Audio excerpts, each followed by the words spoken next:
soo dhawaad saaxiibayaal muuqaalkan maanta waxaan ku sharaxaynaa sida loo soo dego official Windows 10 iOS looguna duubo USB flash ama DVD disk.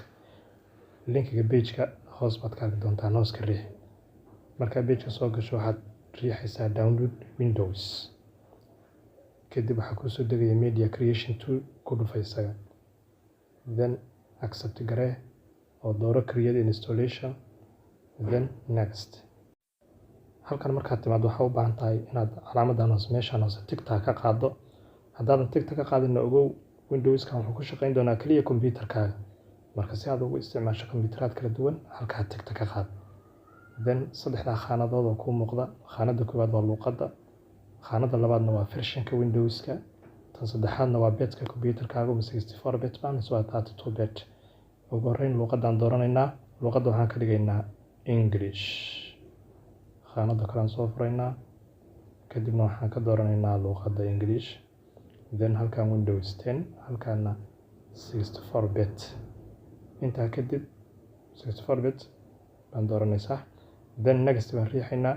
Halka markaad timaado waxaad tigta saaraysaa iOS file. Waa file kuu suurtagelinaya in Windows-kaagan aad u beddesho bootable disk oo aad ku duubto USB flash ama DVD si aad ugu isticmaasho ama aad ugu formaado kombiyuutarada kale. Marka taas iOS-ka dooro. Then next meesha dhigi lahayd dooro desktop-kan dhigaynaa. Next wuxuu bilaabay hadda sidaad aragtaan inuu soo dejiyo Windows 10. Downloading Windows 10. Shaqadan intuu wado kombiyuutarkaaga shaqooyin kale aad ku qabsan kartaa waayo waqti buu qaadanayaa.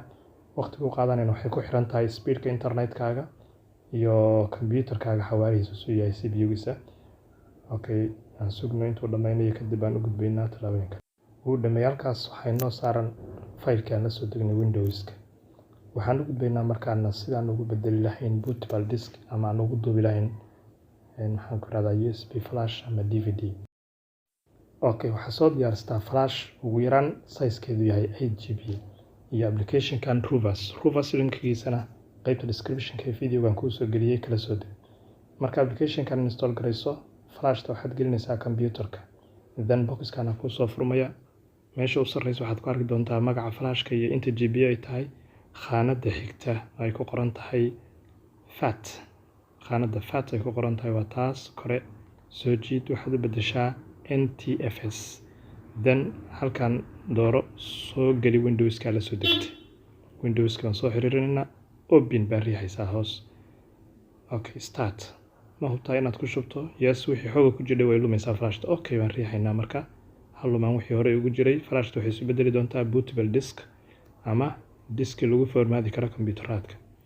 Okay, shaqadii u bilaabay marka. Waan sugaynaa intuu shaqadaas dhammaynayo.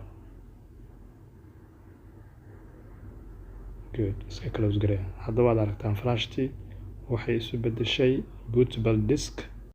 Waa ku mahadsantahay saaxiib daawashada muuqaalkan. Ha ilaawin inaad riixdo subscribe si aad u hesho muuqaalada xiga. Goodbye.